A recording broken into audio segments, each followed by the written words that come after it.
Good morning mga Tropa Mex. Piston pin bushing replace po tayo mga Tropa Mex.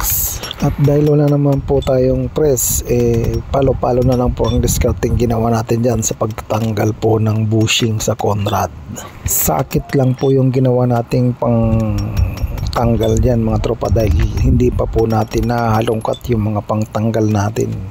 Yan po yung underground ng aking bahay mga tropa. Yan na po yung magsisilbing pinaka mini shop natin.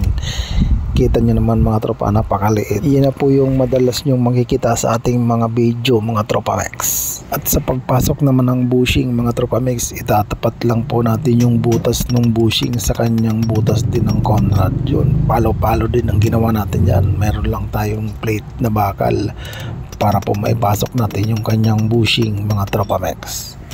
4D56 nga po pala yung ginagawa natin dyan mga tropa, at lahat po ng 4D56, 4D55 at saka yung mga Hyundai Starex mga tropa, semi-finish po yung bushing nya, kaya obligado po kayong i-remer yan mga Tropa Mex.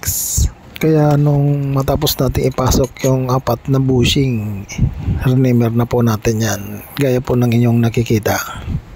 Adjustable po yung remer na yan mga Tropa Mex. Kung hindi pa po makapasok yung pin, ganun lang po yung gagawin dyan. Adjust lang po mga tropa hanggang sa maipasok na natin yung pin.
Yun lang mga Tropa Mex, palike and follow naman po dyan at pa-share na rin kung nyo pong naibigan. Salamat.